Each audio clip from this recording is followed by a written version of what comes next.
दोस्तों, जब पाकिस्तान के अंदर आज हम ये डिस्कस कर रहे हैं कि हुकूमत कौन बनाएगा और कौन नहीं बनाएगा, और अपोजिशन ये कह रही है कि रिगिंग हो रही है, अवाम इस पे सवाल जवाब कर रही है, तब भारत के अंदर भारतीय मीडिया ये कह रहा है कि टाटा ग्रुप जो है वो पाकिस्तान की सारी इकोनॉमी से बड़ा है।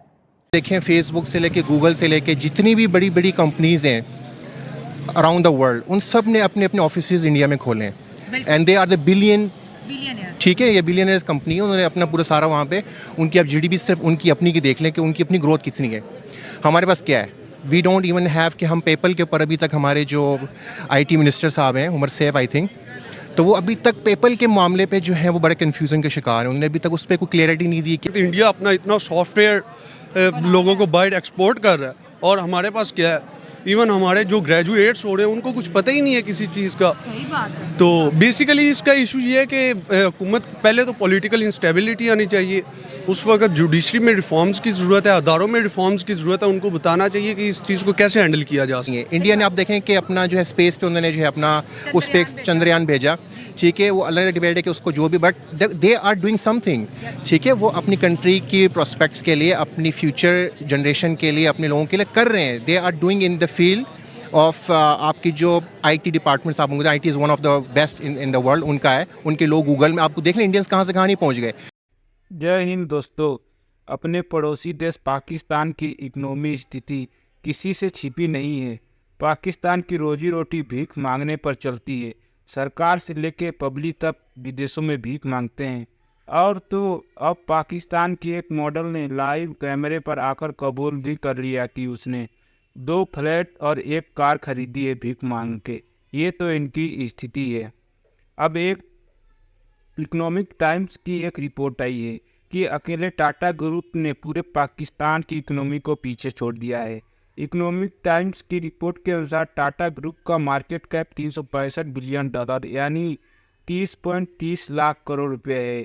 वहीं आईएमएफ की रिपोर्ट के अनुसार पाकिस्तान की जीडीपी $341 बिलियन की है, यानी एक अकेले टाटा ग्रुप पूरे पाकिस्तान की इकोनॉमी से बड़ा है।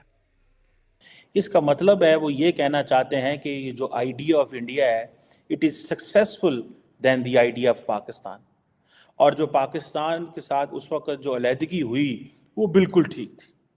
वो कहते हैं जी पाकिस्तान की टोटल जीडीपी तो $341 बिलियन है, जबकि इंडिया की एक कंपनी टाटा ग्रुप जो है वो तकरीबन $365 बिलियन का है। ये जो टाटा ग्रुप की मार्केट कैपिटलाइजेशन है, ये कैसे इतनी बड़ी बनी? क्यों पाकिस्तान की कंपनियां इतनी बड़ी नहीं हैं? क्यों पाकिस्तान की मार्केट जो है वो इतनी छोटी है कि आज इंडिया को ये कहना पड़ रहा है? ये तो एक है ना, ये तो एक है। ठीक है, अगर आप इंडिया की 10 बड़ी इकोनॉमी को अंडरस्टैंड करने, 10 बड़ी कंपनीज को अंडरस्टैंड करने की कोशिश करें कि इंडिया इतनी तेज़ी से डेवलपिंग इकोनॉमी कैसे बना, और दुनिया की जो मोस्ट वैल्यूएबल कंपनीज हैं वो इंडिया के अंदर कैसे हैं, जो कि टेक्नोलॉजी सेक्टर में है, फाइनेंस में है, कंज्यूमर गुड में है, और इंडिया की इकोनॉमी को उन्होंने कैसे बूम दिया, ये क्वेश्चन बड़े इंपॉर्टेंट है।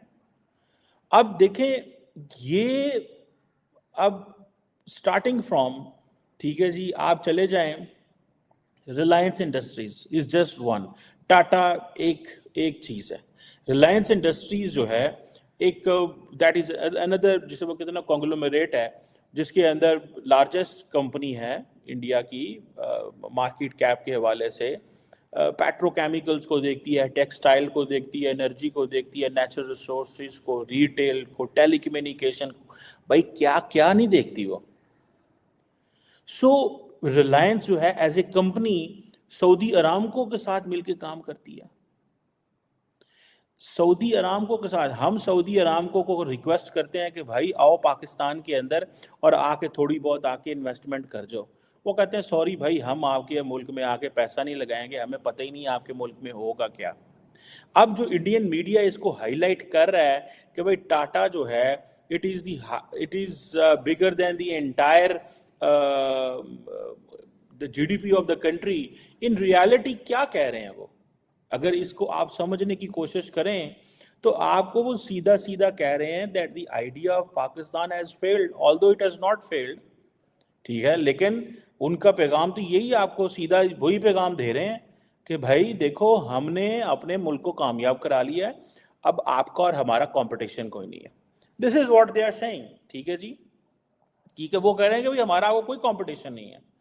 और जो टाटा ग्रुप है, ठीक है जी, अगर इसी को सिर्फ देख लिया जाए, टाटा मोटर्स है एंड रेंट है, टाटा मोटर्स एंड रेंट है, उसके बाद टाटा पावर है, फिर उसके बाद टीसीएस है, जिसे कहेंगे ना ये टाटा टेक्नोलॉजीज है, और ये इनकी वेल्थ कैसे जनरेट हुई है। फिर इनकी होटल चेन्स हैं, Tata investment corporation, automobile corporation of Goa, पता नहीं, मैं देख रहा था इनकी लिस्ट है पूरी, जिससे ये पता चलता है कि ये तो भाई क्या है और क्या नहीं है। उधर वो कहते हैं जी हमारा इकोनॉमी साइज तो 3.7 ट्रिलियन डॉलर है, आपके पास क्या है, आप तो अभी नई हुकूमत आने वाली है, आप तो आईएमएफ के पास चले जाएंगे, जाके आप वहाँ पे लोन्स वगैरह ले लेंगे, और आपने क्या करना है। सोने से लेकर सॉफ्टवेयर तक कारोबार करने वाले टाटा ग्रुप में एक से बढ़कर एक कंपनियां हैं। टाटा कंसल्टेंसी सर्विसेज की वैल्यूएशन 15 लाख करोड़ रुपए यानी 170 बिलियन डॉलर है।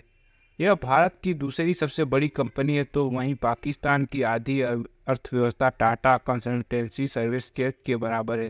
भारत के मुकाबले पाकिस्तान की अर्थव्यवस्था 11 गुना छोटी है।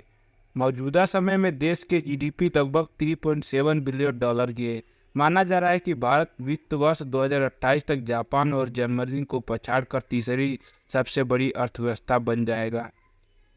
मौजूदा समय में भारत 5वीं सबसे बड़ी अर्थव्यवस्था है। दूसरी तरफ पाकिस्तान इस समय कर्ज से जूझ रहा है। पाकिस्तान के ऊपर कर्ज और कुल देनदारी मिलाकर 125 बिलियन डॉलर है। वहीं फॉरेन एक्सचेंज रिजर्व लगभग 8 बिलियन डॉलर का है।